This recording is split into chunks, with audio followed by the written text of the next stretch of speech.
laisser se dépérir et s'amenuiser et diminuer un service public extraordinaire qui est le réseau ferré SNCF dans la région, sachant qu'il a été au devant grâce à nos interventions, au devant des jeunes, au devant des plus démunis, et permettre à une population de voyager dans les meilleures conditions. Ceci, il faut le développer bien entendu et l'améliorer.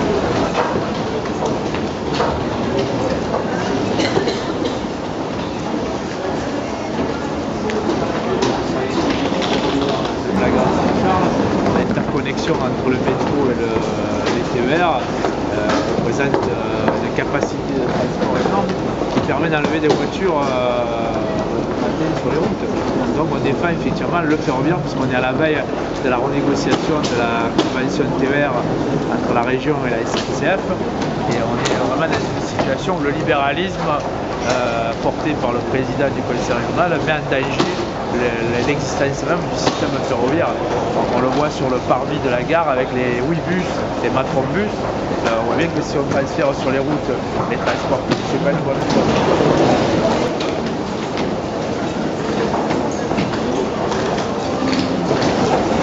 Là, on invite les gens le 8 octobre à l'Agora des Galériens sur le Vieux-Port à discuter, débattre et rencontrer des spécialistes qui portent un autre discours que ceux qu'on peut entendre aujourd'hui dans les grands médias qui prônent l'efficacité au nom de casser les statuts parce que ça serait ça la cause des difficultés des transports.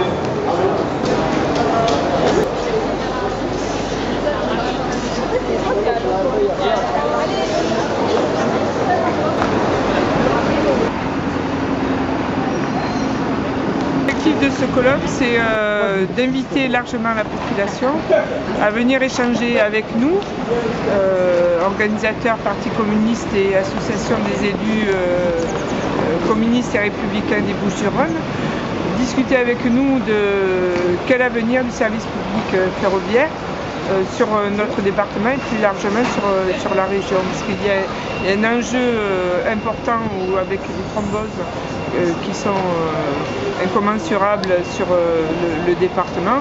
Le ferroviaire est un atout majeur dans l'accès au transport de la population du département.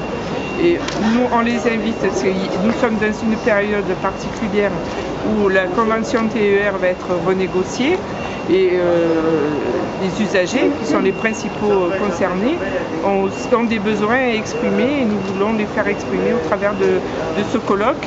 C'est un colloque important puisqu'il y aura, il est ouvert au grand public, mais seront invités des organisations syndicales, mais aussi la direction qui pourra également donner son avis et donner peut-être éventuellement quelques perspectives sur l'avenir du service public ferroviaire dans notre région. Le Parti communiste a des propositions et aussi porteur des besoins et qui sont réclamés par la réalité, ne met pas les moyens nécessaires pour faire circuler dans les meilleures conditions possibles les trains, les meilleures conditions, c'est-à-dire qualité, sécurité. Et ce qui se passe aujourd'hui, c'est que du côté de la Côte Bleue, il y a une volonté, on voit bien, de fermer un certain nombre de gares et de réduire le trafic. Et du côté est du département, il y a un manque réel de moyens qui fait que les trains sont en retard, les trains sont supprimés et parfois sont remplacés par des cars. Et ça, ce n'est plus tenable, ce n'est plus possible. Aujourd'hui, le train, c'est l'avenir, notamment sur les questions environnementales. Il faut organiser le transport de façon à ce qu'il y ait un véritable report de la route sur le rail. Et la SNCF et la région doivent mettre les moyens nécessaires. Le Parti communiste pense que la meilleure garantie que le service public ferroviaire se développe, c'est qu'il y ait un service public, une entreprise nationale et qui soit avec des orientations données par le gouvernement. Aujourd'hui, ce que veut faire la droite, c'est mettre en place progressivement des entreprises concurrentes qui exploitent le transport ferré. Et c'est loin, de notre point de vue, d'être une garantie de meilleure qualité pour les usagers.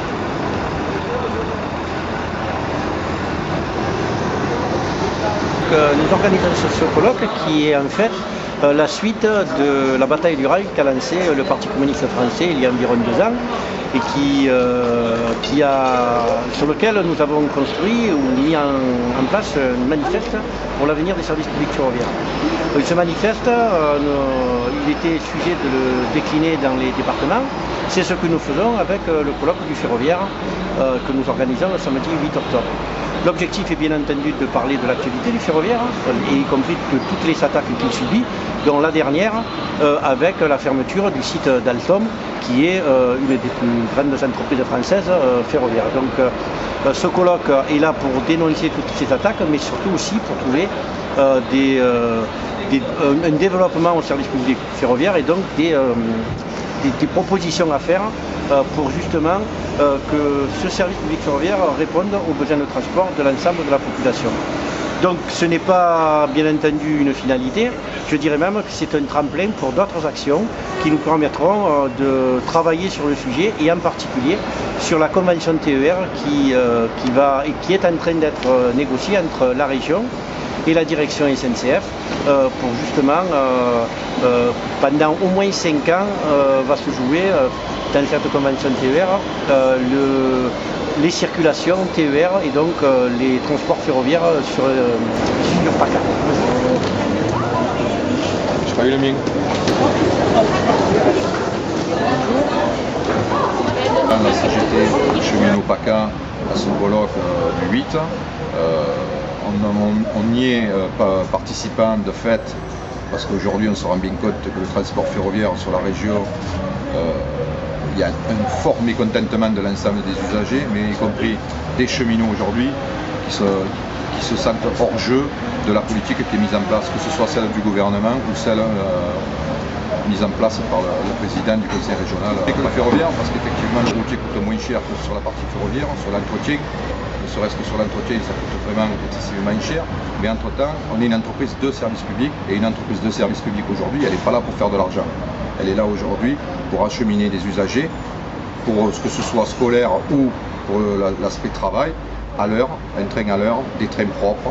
Et effectivement, aujourd'hui, on a une grosse problématique sur l'acheminement de ces usagers. Pas plus un point qu'un autre, mais effectivement, on a la ligne de la Côte-Bleue aujourd'hui, où il y a énormément de limitations de vitesse, et c'est là où on dit nous qu'il faut régénérer l'infrastructure et le développement de cette infrastructure qui pourrait passer par de l'électrification de la ligne dans son ensemble.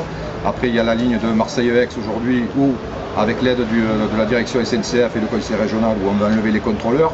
Alors pour quelqu'un qui se disait le tout sécuritaire, enlever des contrôleurs à bord des trains, je pense qu'il faut revenir, se mettre autour de la table, discuter avec les usagers, discuter avec les organisations syndicales et des partis politiques et de regarder comment on peut développer aujourd'hui le service public sur l'ensemble de la région. On compte qu'on avait reçu effectivement une convocation sur un comité de ligne qui reprendrait l'ensemble des gares que je viens de citer là, courant du mois d'octobre, mi-octobre, à 18h, et où fortement la CGT des cheminots participera grandement à cette initiative. Rendez-vous de toute manière, il y en aura plein d'autres, alors que ce soit en association effectivement ou seul à l'appel de la CGT, parce qu'aujourd'hui on est sur la défense des contrôleurs sur la ligne Marseille-Aix, puisque comme je viens de le dire, le conseil régional ainsi que la direction SNCF veulent enlever les contrôleurs à bord des trains. Donc là massivement les contrôleurs de la région se sont mobilisés.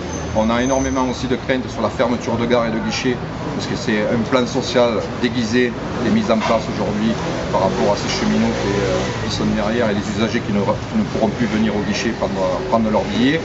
On a des tractionnaires aujourd'hui, il manque 100 tractionnaires sur la région PACA pour acheminer donc c'est l'ensemble de la population.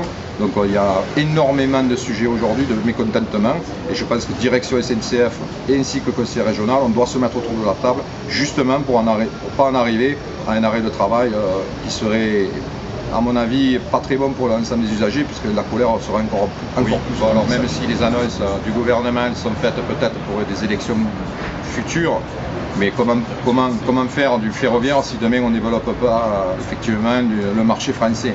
en sachant quand même que la moitié des rames qui sont arrivées sur l'ensemble des territoires aujourd'hui, c'est des bombardiers, donc c'est pas fabriqué par la France, entre guillemets. Je ne vais pas tomber dans le Made in France, mais par contre, si on veut développer effectivement Alstom, c'est chez Alstom qu'il faut les commander.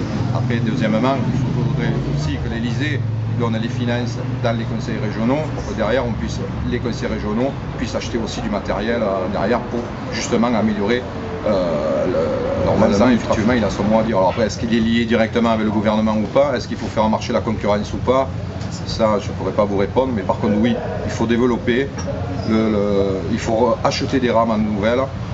Et tout ça, ça passera effectivement par des rames qu'il faut acheter chez Alstom. Bien sûr, si on veut sauver l'emploi français sur l'ensemble du territoire. Merci.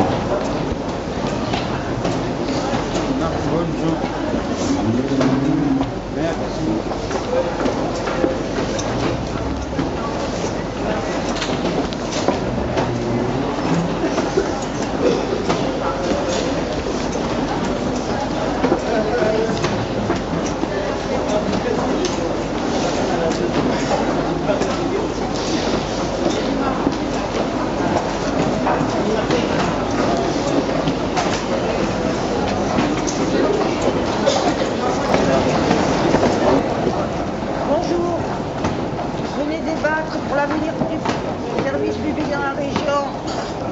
Il ne s'agit pas de se plaindre, il faut se battre. Bonjour. Bonjour. Bonjour monsieur. Bonjour madame.